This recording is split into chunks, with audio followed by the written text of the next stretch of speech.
Good morning, and welcome to the Center for Spiritual Living, Midtown Atlanta, where you are welcome. Such is the nature of life, that all it asks and all it wants is the opportunity to appear, and you are that opportunity. So am I. So it is. Whoever you are, whatever path brought you here today, please know that you are welcomed and celebrated. We know who you are. You're an individualized expression of the divine life in which we all live. Your life's opportunity to be someone unique and wonderful. And whatever your ethnic background, religious affiliation, however you know yourself or describe yourself, we are glad you're joining us here today. You're welcome to be a part of this community in whatever way serves you. So here's our vision statement. We are a strong, open, globally connected community centered on the clarity of principle. Through teaching, service, and practice, we create a safe and respectful environment that supports healthy spiritual growth. And for a better understanding of who we are and what we believe, our Declaration of Principles is written by our founder, Ernest Holmes. A few of the declaration of principles we live by.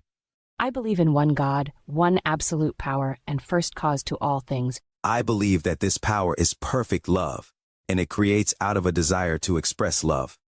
I believe all thought is creative, and how I choose to think creates my personal experience. I believe in the unity of all life, and the immortality of the individual soul forever unfolding.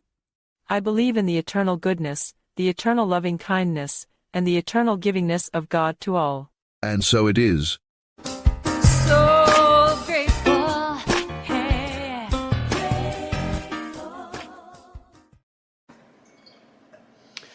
So a practitioner is someone who's demonstrated the ability to use spiritual practice spiritual laws, to bring about great changes in their lives. And they've demonstrated that they know how to bring about great changes in others when asked.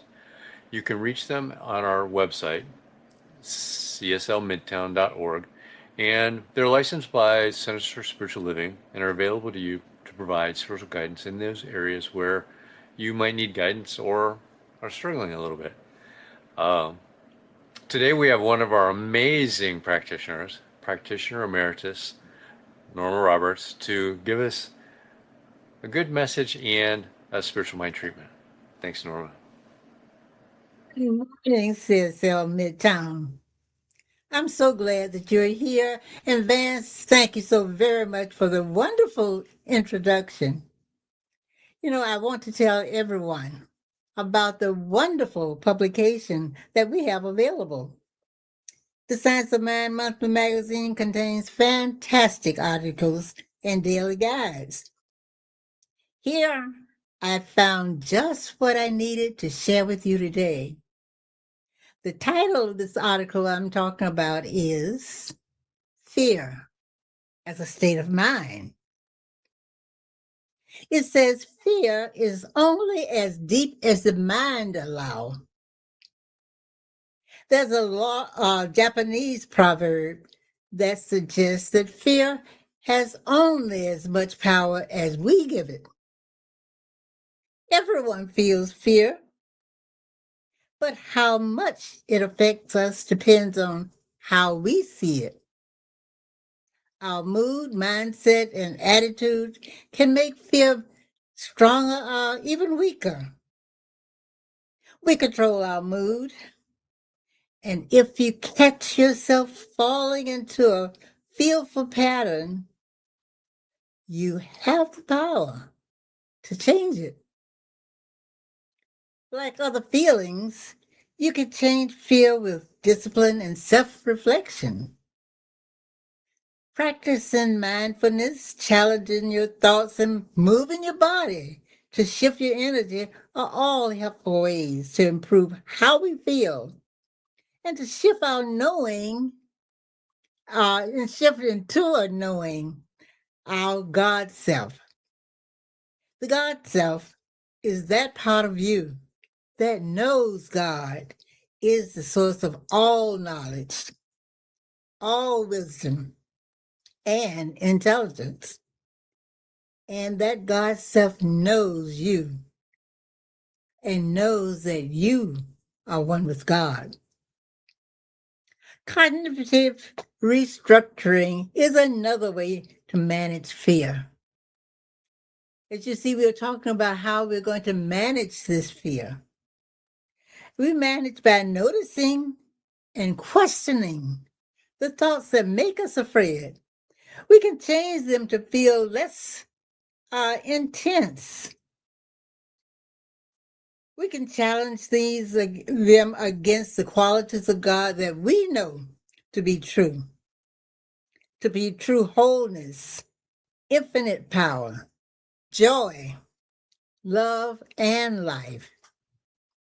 But this helps us to see things more clearly and realize that our fears often come from how we interpret situations and not the situations themselves. When we notice that our state of mind is not supporting our ultimate oneness, we can pause, breathe, and pray and know our oneness with God. And now let us go into our morning treatment. You can close your eyes if you like and relax. Take a deep cleansing breath and just be here. Know that as I speak in the first person, I speak as you. Take as much as you can relate to and let go all the rest. And now,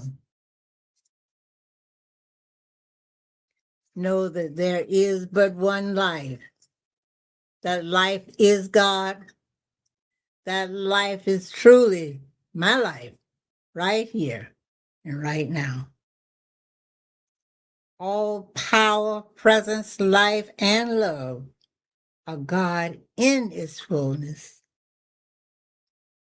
I open my heart and mind to conscious connections with the one life. And in so doing, feel its presence within and around me.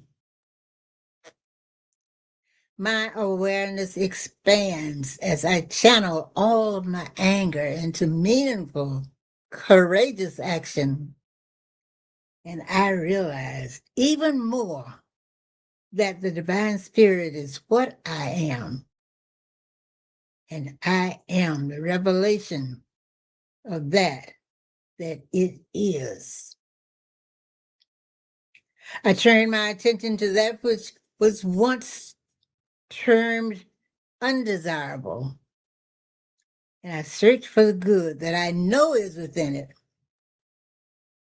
I open myself to the free flow of life and accept that I am guided and led every step of the way. I now rest in knowing of this divine, eternal truth. God is all, through all, as all.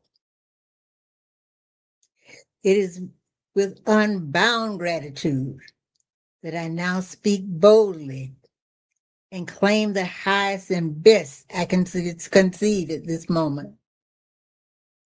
Knowing my word comes into expression even as I speak. I declare right here, right now, that life and death is in the power of the tongue. As I release every situation, condition, or experience that may have held me bound, it's gone forever. I know my strength. I know it's greater today than it was ever, greater than any struggle I may have had. I accept change in my life, and I do not fear the unknown which lie ahead. I am secure in the knowledge that my good is greater than ever, but it agrees with my new God consciousness. I choose to be happy now. I approve of myself, loving myself deeply and completely. I claim perfect health and enjoy renewed energy and vitality. I state my expanding prosperity and watch my income, sharing, and investments grow. I discover loving friends by greeting everyone I meet with love and respect. My self expression grows dramatically through my awareness of spirit filling my life with the presence of joy, harmony, balance, and guidance of mine today and every day. I am grateful for this truth and its perfect demonstration because I know the law has already done its work. I now rest in the knowing that all is well, and so it is. Welcome back. It's my pleasure to introduce our speaker this morning. Reverend Dr. Jerry Troyer serves as the board president of the affiliated New Thought Network, a membership organization of Centers for Spiritual Living, Unity, Divine Science, and Independent New Thought churches, centers, as well as individuals. He serves as a staff minister for the Om Center for Spiritual Living in La Mesa, and he's also the founding board member and currently director of relationship development for Urban Street Angels, an organization in San Diego County that works to end youth homelessness by providing bridge housing, employment, and life skills training to homeless transition age youth ages 18 to 24 in the San Diego area. He's the author of the acclaimed book, Coming Out to Ourselves, Admitting, Accepting, and Embracing Who We Truly Are. And so we'd like to welcome back our friend, Reverend Dr. Jerry Troyer. Thanks. Good morning, dear ones. Vance, thank you so much. It is great to be with you. My thanks to Judy and Maya for the opportunity once again. Greetings from San Diego that feels a lot like Atlanta on this August morning. We're having the heat and the humidity just like y'all. So we honor and celebrate this experience of summer. But thanks so much for being with me. And good morning if you're watching live, or good afternoon or good evening if you're watching the recording later. It's great to be with you. So as you may remember, the topic for the month of August has been the fear and the furious. And I loved Norma's ideas and reading from this morning. Thank you very much. And we'll talk about some of that later. But I'd like to focus looking at fear and the furious. I'd like to look at the furious part. And my topic is mobilizing anger after the why, now what? So I'm glad you're with me today. You would probably agree with me that people in life do not always cooperate. They don't always follow our rules. They don't always do what we want them to do. Life doesn't always do what we expect it to and what we want it to. So what happens when something happens? Do we react in resentment, irritation, judgment, anger, maybe even losing sleep? I'm so upset about this. I'm so worried about this that I'm losing sleep over this. Do we do that? Do we ever question why we get so upset? Remember Socrates from I think the 2nd century was quoted as saying, "The unexamined life is not worth living." So why? Why am I so upset about this? Why is this bugging me? Why am I losing sleep over this?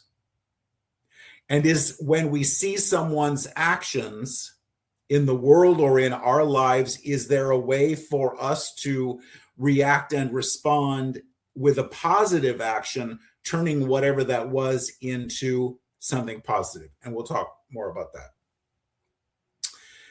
You might have remembered or you've heard someone else talk about it or me talk about spiritual bypass and toxic positivity. Something happens in our lives.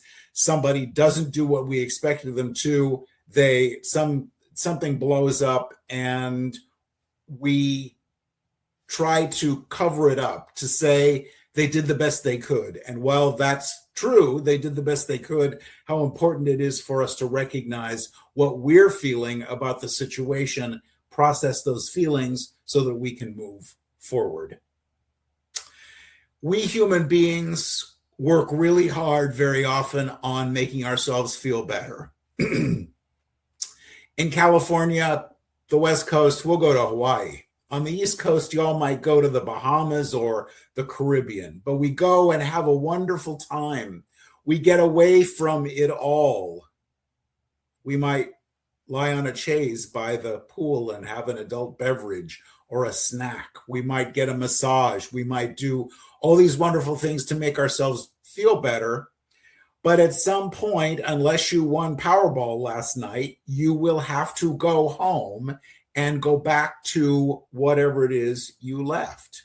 A wise person, not me, once said, wherever you go, there you are, which sounds kind of goofy, but you get it, that we're taking all of our stuff, to use a purely spiritual term, with us, even on vacation. Many years ago, we were in Hawaii on vacation, and I spent the whole time worrying about something that was going on at work. I could have just stayed home.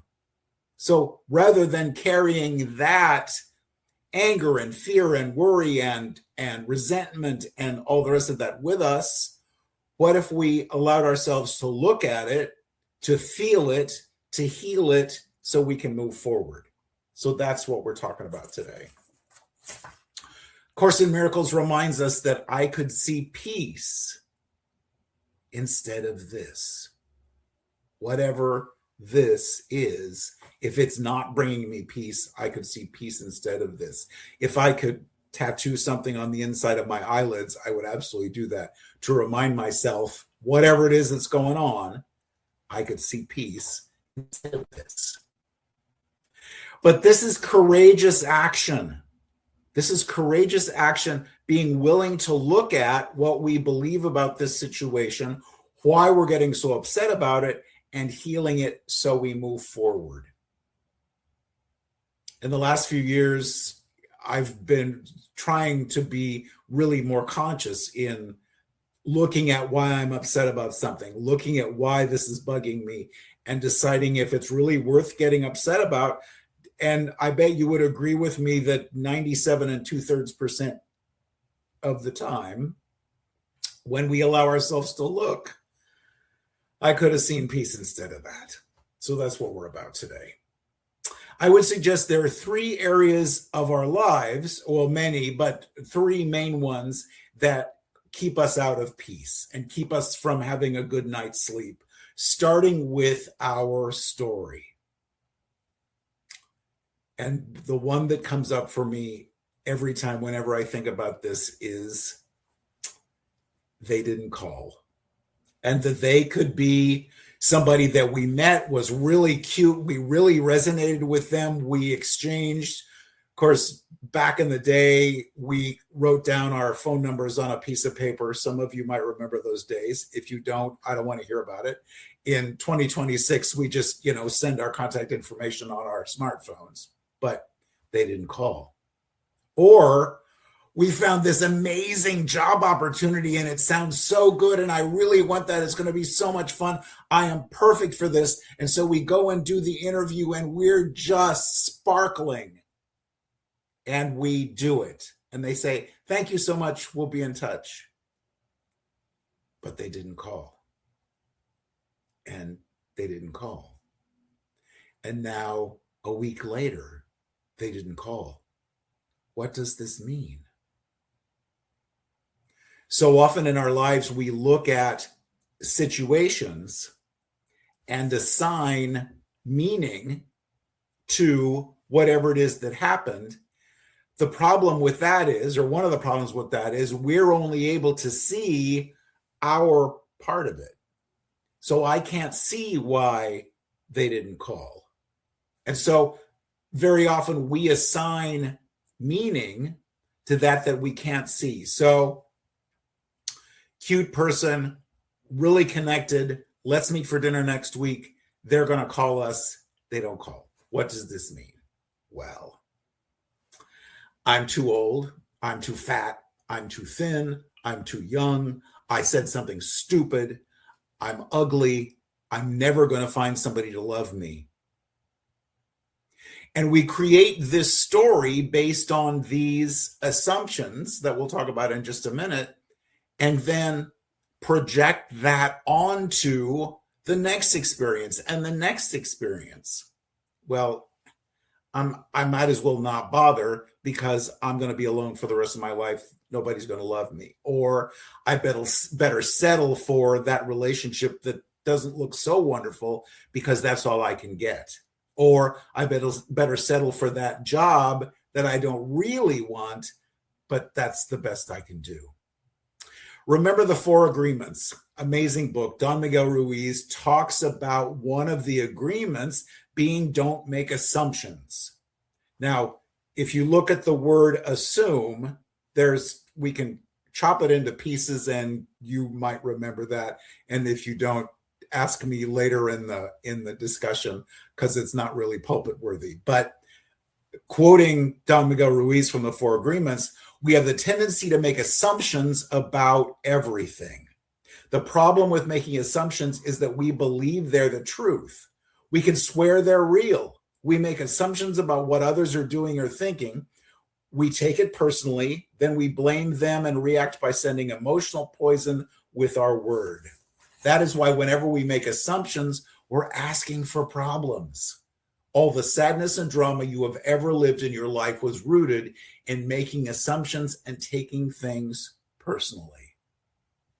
I didn't get the job. They didn't call. Nobody's ever going to hire me again. I'm too old. I said something stupid, etc., etc. But what if the company changed direction and they pulled that job requisition so that position is no longer available? Or maybe somebody more qualified did get the job, but what I know is there's something better out there that's looking for me as I am looking for it. But how important it is to not get stuck in the assumptions because it keeps us out of peace and keeps us playing small.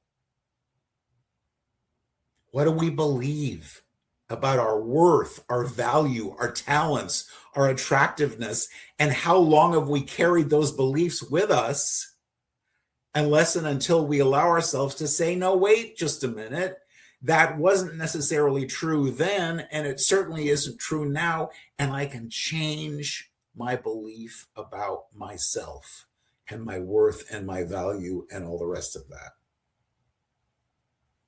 So there is my story that keeps me out of peace and the assumptions. And then there are my rules. Life would be so much easier if people would just do what I want them to do, to respond to my text messages, to be on time, to just King Jerry has these rules, and your life would be so much better, and God knows mine would, if you just follow the rules and do what I want you to do. So I have rules about work ethic. You don't call in sick unless you're really sick, and you show up on time, and you do what you're supposed to do, and you go to meetings and all of those things. We might have a rule about relationships and commitments, and if you walk down the aisle in traditional marriage, you might have said, till death do us part. And you might have a rule about that. But what happens when somebody says, this just isn't working for me anymore and leaves the relationship? What happens if we left the relationship? Do we carry that guilt and shame and resentment and regret with us? Because, well, you said, well, perhaps the death was the death of the positive relationship, not necessarily a physical death. And then I have a thing about being on time. And if you're with us live today and you didn't arrive at 11 o'clock Atlanta time, please know that there's no judgment here. But I have a thing about that. And what I know is the universe has a sense of humor and keeps, and we'll talk more about this as well, but it keeps bringing us wonderful people and wonderful experiences to question that rule, and especially this rule.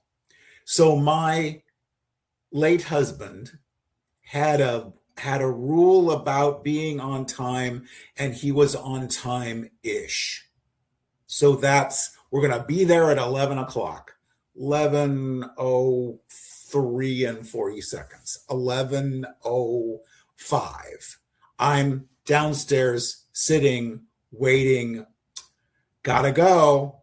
In a minute, dear. Ish. So we got there, ish. I have a wonderful new relationship, and my dear one has no such rules. So first time coming to my house for dinner, I'll be there at 6 o'clock. Awesome. So I am ready. Dinner is ready. Life is good. We're going to have an awesome evening together. And it's 6 o'clock and he's not here. And it's 6:15 and he's not here. And he's 6:30 and he's not here. So here's my story. Well, he doesn't care about you. You're never going to find anybody. You're going to be alone for the rest of your life. Or he's immature, disrespectful, doesn't care about you, etc., etc. Because growing up, the reason that I have this rule is that's what my father always taught us. You get there 20 minutes early and sit out in the parking lot. If you're going to a business meeting, you sit out in the parking lot and listen to the radio back when we had radios. If you don't know what that is, ask me after as well. But you always get there early because being a mature adult, that's just what you do. So what does this mean if I'm late? What does this mean if our dear one is late? And I had some stuff, again, using a purely spiritual term, the judgment and the story and the anger and all the rest of that. And when the still small voice got a word in edgewise, and it does, thankfully, every once in a while, it reminded me that what this means is he got there at 6:30. That's all. That's all. No. So what if I pull myself back and recognize, yes, that's my rule, and there is no way that I would have arrived 30 or 45 minutes late to dinner, but not everybody has that rule. So say 6 o'clock and then plan to eat at 7 o'clock. And oh, by the way, where have you been? With a smile on my face. But how often do we lose sleep when someone does something that was against our rules? And how long do we beat ourselves up and in resentment and regret and all the rest of that when we break our own rules? Because that happens as well. But it's all about how people should perform, how people should act, how people should, and that's just my favorite word in the English language, when we should on ourselves and should on other people as well. But what if we pulled ourselves back? Because, yeah, maybe they should, but I could see peace instead of this. Thomas Merton is quoted as saying, "The beginning of love is to let those we love be perfectly themselves and to not twist them to fit our image. Otherwise, we love only the reflection of ourselves we see in them." So is it important? Is it life-threatening? Then let's talk about it. If it's my rule rather than yours, rather than assuming, we just allow. So my story, my rules, and my shadow.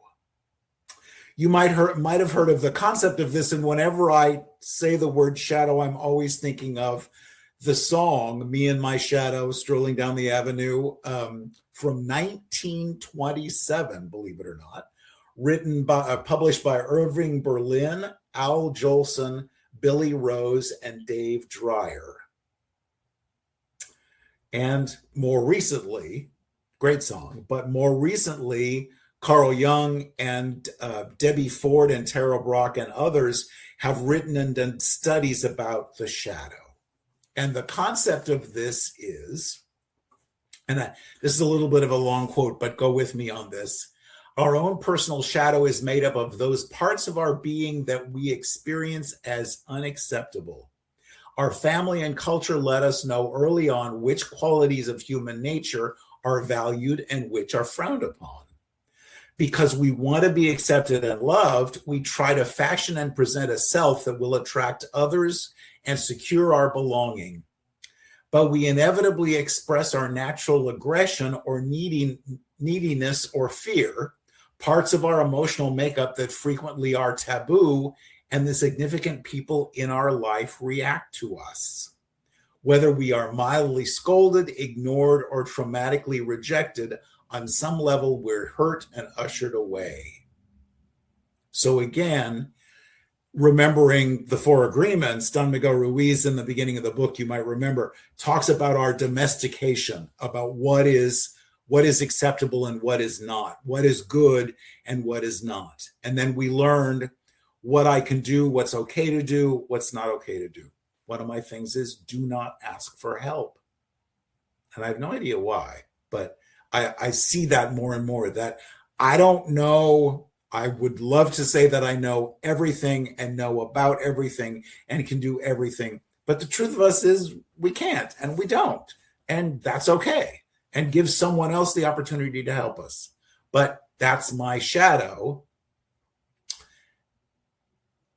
in not allowing myself to ask for help. So this, but there's much more to it than this, because consider when, Debbie Ford, one of the other authors that wrote about this, she talks about the feelings that we've suppressed are desperate to be integrated into ourselves, but they're only harmful when they're repressed. They can pop up at the least opportune times. It's road rage.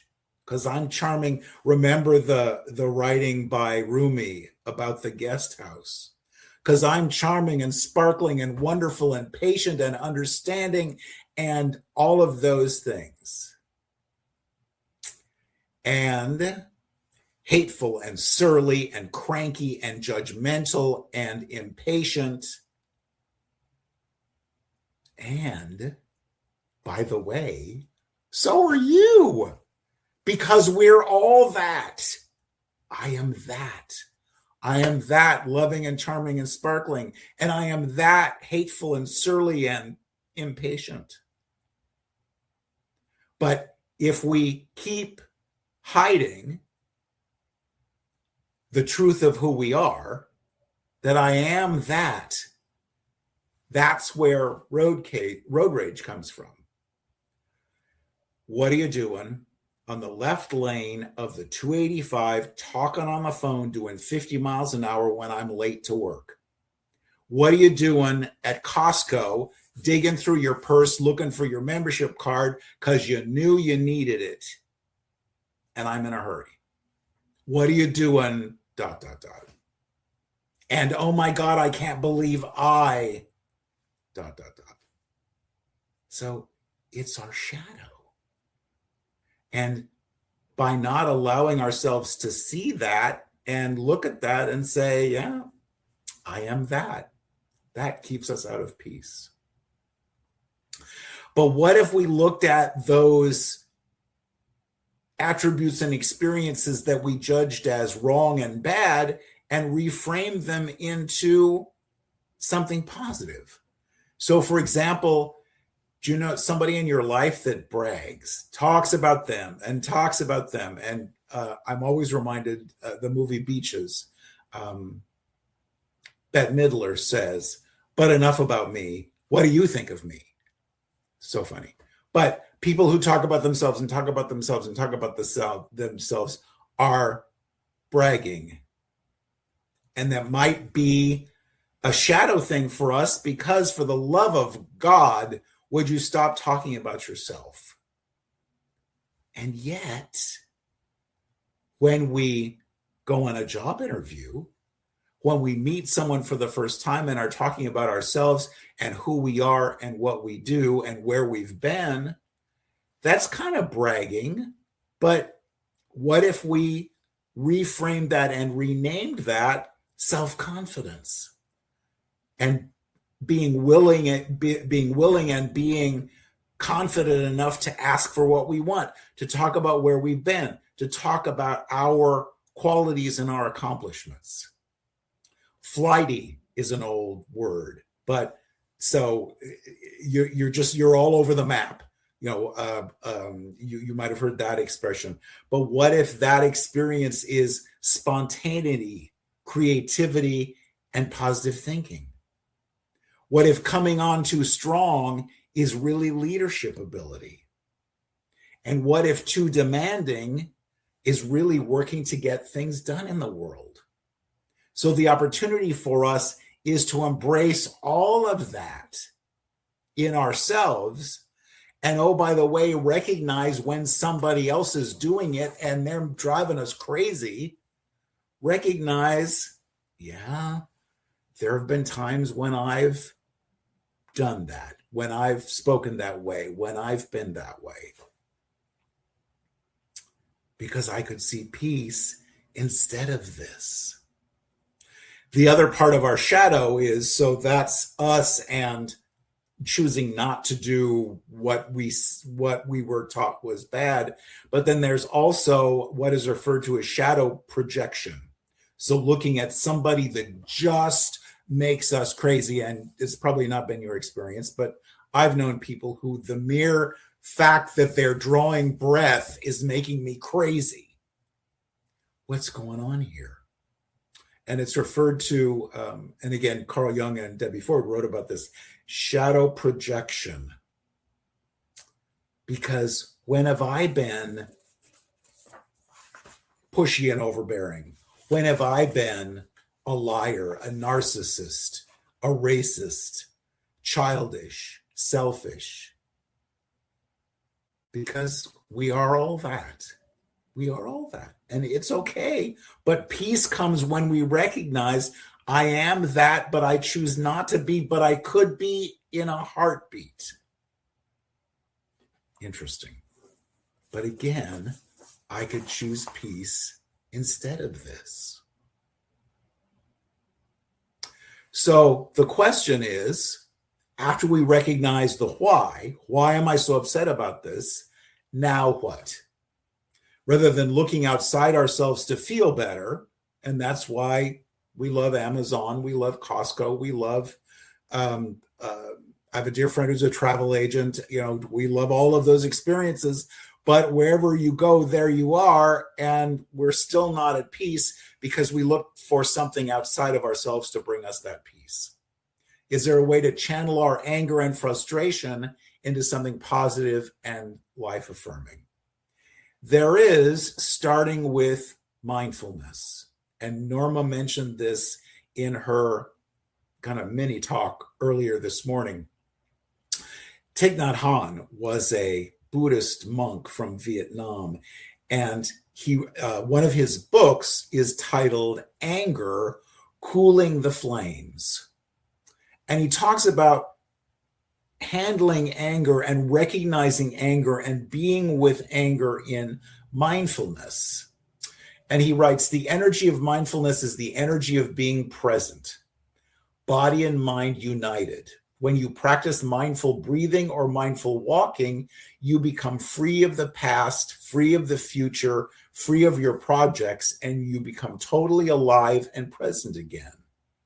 Freedom is the basic condition for you to touch life, to touch the blue sky, the trees, the birds, the tea, and the other person. Train yourself to drink your tea mindfully. And whether that's tea or coffee or moonshine or whatever it is. But to have that experience, to wash the dishes, to take the walk, to just sit and be mindfully in the present moment. Any moment of the day is an opportunity for you to train yourself in mindfulness and to generate this energy. And so we can allow that. In this moment, there's nothing to be angry about. In this moment, there's nothing to be afraid of, because anger is about something that happened in the past. Fear potentially is something that's going to happen or not happen in the future. But in this moment, all is well. Anger is sometimes looked at as fire. So the opportunity is for us to mobilize rather than sitting and stewing, to walk through the fire, again, looking at why we are angry and get to the other side. When I talk about fire walks, I have to talk about Edwene Gaines. And many of you know that she made her transition earlier this week. She was the author of The Four Spiritual Laws of Prosperity, absolutely an amazing book. She had a retreat center outside of Fort Payne, Alabama, where she did fire walks. And I attended several times, walked on fire 4 times. And the last time I was there, the invitation was there and I didn't walk on fire. And it was an amazing experience when I did it. And it was an equally amazing experience when I said no, because I listened to that divine wisdom, that inner voice that said, no, this is not yours to do. But walking on fire, like looking at why we feel this way, looking at our stories, looking at our rules, looking at this that we're carrying with us that keeps us out of peace. It's all like walking on fire, because we got to be willing to say, now, wait just a minute. What do I really believe about this? And change what needs to be changed. So the invitation today is to ask, seek, and knock. Remember in the New Testament, Jesus says, ask, seek, and knock. What do I really believe about this? What is keeping me out of peace? And am I ready to change? You might have heard this. Change your thinking and change your life. That's what we're about. Moving into that next great, amazing experience and chapter of our lives. And if we see something in the outer world that makes us angry, that frustrates us, that there's a situation, there's an underserved population of humans or animals or whatever the case might be, if your heart beats a little faster, if you start to get angry, I absolutely know that there's an opportunity for us to serve and make a difference and vote when it comes time to recognize that we have responsibility, and we can listen to that divine wisdom and act on the intuitive ideas that come to us, because that's what we're about. And we're about a good night's sleep. Wonderful to be with you today. Namaste. Namaskar. Thank you, Dr. Jerry. We'll see you over on Zoom in just a little bit. Thank you. It's a lot to think about there. Moving on, changing lives, doing things that make a difference. So now, let's do our new Minister of Sacred Covenant Easy Prayer. You can download this on our website, cslmidtown.org, and this is the abbreviated version. So there's only one life. This life is God, and I am one with it. I know my new minister is a revelation of Spirit as principle, fulfilling God's promise, for principle is not bound by precedent, but operates according to law for those who align with it. Together with my community, I see my new minister inspiring spiritual oneness through wisdom, love, and authenticity. One that is awakened to inner wisdom, communicates universal truth, and serves as a conduit of divine love, wisdom, and healing energy. One that recognizes the inherent wholeness within all beings and offers teachings grounded in spiritual principles to cultivate inner transformation. one that extends love, compassion, and Spirit's transformative power into the wider community, fostering connections that heal and uplift individuals on their unique journeys. As I accept the highest expression of a new minister into my life, I know they will be revealed in a way that expresses Spirit and serves the highest good of all touched by their presence. I am grateful, for God is good, and so it is.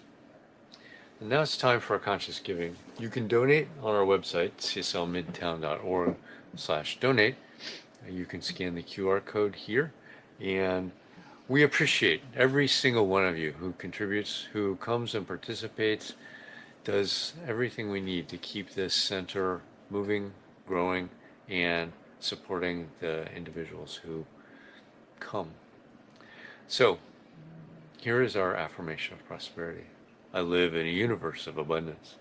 As I freely and joyfully give, I join in the divine flow, and all that I share with life returns to me multiplied abundantly. And so it is. A couple announcements. I want to thank Norma Roberts for being our practitioner today. She feels like a reverend, even though she's a practitioner emeritus. Next week, we are still online, and we have Dr. Robert Brzezinski, our speaker. What we lose when we play it safe. And Sunday at 10 a.m., there's an adult study group that is finishing the Science of Mind textbook. They're right in the very end of that. So, and then the next book is this thing called You by Ernest Holmes. So if you want to get a little bit deeper into what we do and what we teach, that's a great place to go for that discussion group. 10 a.m. on Sunday mornings on the Zoom. So go to cslmidtown.org, scroll down to the bottom. There's a Zoom link and a passcode that will get you into that discussion group. And now, let's do our affirmation of life. Know this with me. I leave this place now knowing something better than I knew before. I go forth into the world with a heart full of love and a mind full of good sense. I look at the world in a greater way, knowing that I have within me everything I need to create the life I desire. I give thanks for this understanding, and I am grateful for the Spirit of life that lives through me. And so it is. Thanks, everybody. See you either on Zoom or next week.